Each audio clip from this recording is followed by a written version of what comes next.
So this happening in Wayne, Michigan, where an active shooter situation, the suspect drove a truck into Cross Point Community Church out in Wayne, Michigan, starting to open fire. We don't know if he was able to ring off some shots, but we are learning that the suspect was shot and killed by a security guard that was at the church as well there. So this could have been a situation that could have turned out very, very badly, but by the quick actions of the security guard, able to neutralize the suspect before that individual got into the church.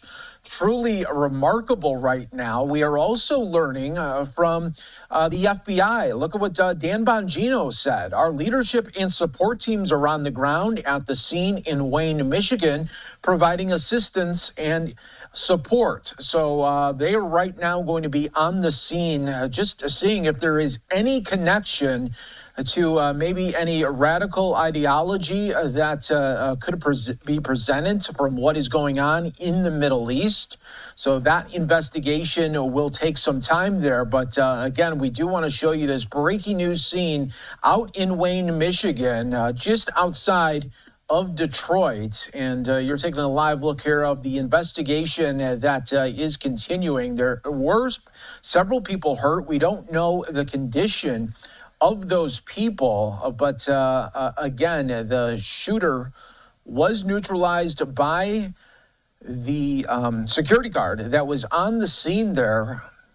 It was quick action as this service was just about to get going. There is on social media already some live stream footage of when parishioners were being escorted and running for their lives as the suspected active shooter was killed. All right, guys, so we got to talk about a Second Amendment story out of Wayne, Michigan, involving a wannabe mass shooter who tried to commit an act of terror at this church in Michigan.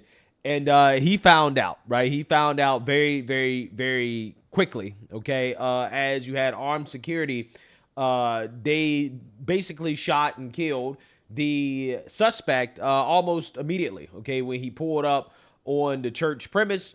And I want to talk about this story because, again, stories like this are very scary stories, especially considering the time that we're in. But they're very important stories because I think they highlight why we have the Second Amendment, right? And how the Second Amendment prevents a lot of death in this country. And the mainstream liberal media doesn't ever want to cover stories about the Second Amendment or firearms being used in self-defense, right? And how many times that happens, okay, that, you know, being able to carry saves lives, right? And it saved the lives of a lot of these churchgoers who simply were at church to worship, right? And I want to go ahead and play this clip because, again, it is kind of a scary clip of these churchgoers reacting to finding out that a active shooter was at the church.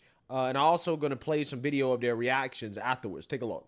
Stay and move around the foyer and let the kids tell you about the great treats we had this week, and have some too. Thank you.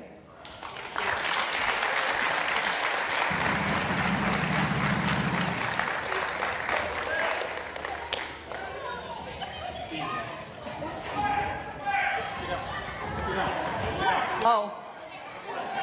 Get out.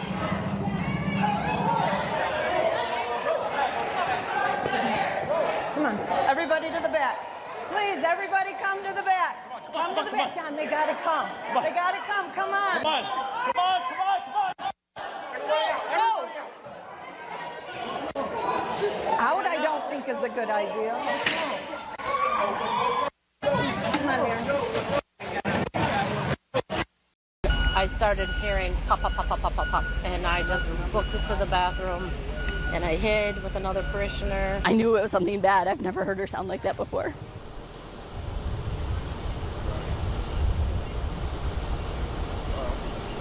Was the scariest thing I've ever been involved in.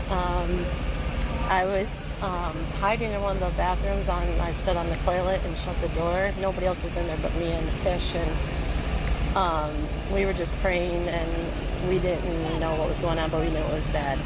And hearing all the gunshots and just praying that everybody was safe.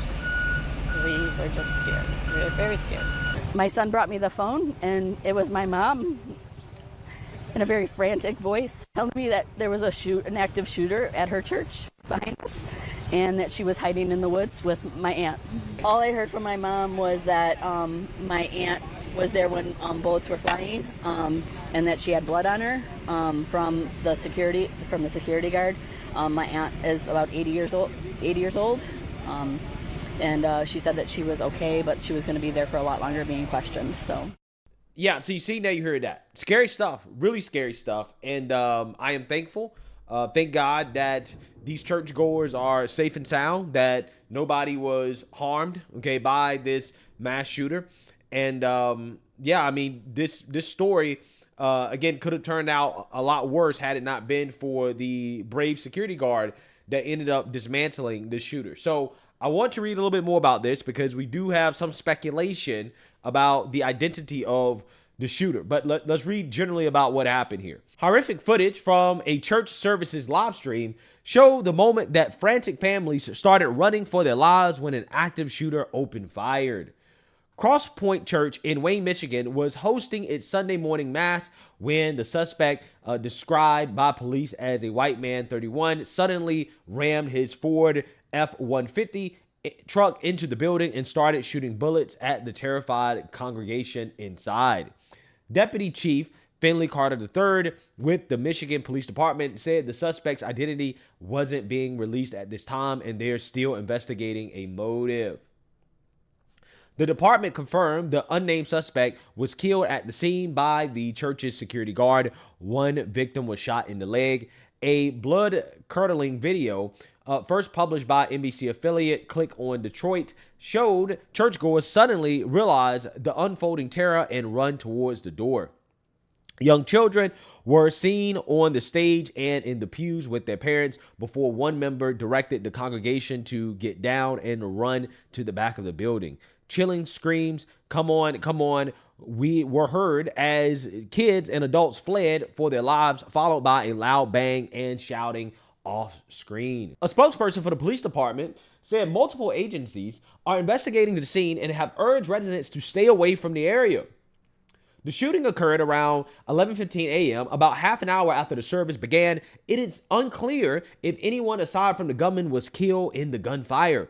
The deputy director of the Federal Bureau of Investigations, Dan Bongino, shared a statement on X that his department was on the ground providing, quote, assistance and investigative support in Wayne. The church's senior pastors, Bobby Kelly Jr., told the Detroit News that a member ran the shooter over, giving the security guard a chance to shoot them. Wow. Quote, the suspect was run over by one of our members who saw this happening when he was coming into church, the pastor said. Yeah, I think that the security guard and this church member, they definitely deserve a medal, right? They deserve a medal because, yeah, they saved lives. They saved a ton of lives. So this shooter basically tried to ram into this church, right, with his Ford F-150. And I'm assuming that he got out of his vehicle. When he got out of his vehicle, he was run over, right? That's kind of what it sounds like to me. And then after he was run over, the security guard shot him, right? Shot him on the spot, which at that point killed him. So again, this guy found out very quickly. Kelly added that there were around 150 people in attendance for the Vacation Bible School service. Many of the attendees were children. The pastor said that when the congregation initially heard a noise outside, they thought it was from construction. Yeah, so this looks like the truck here, okay?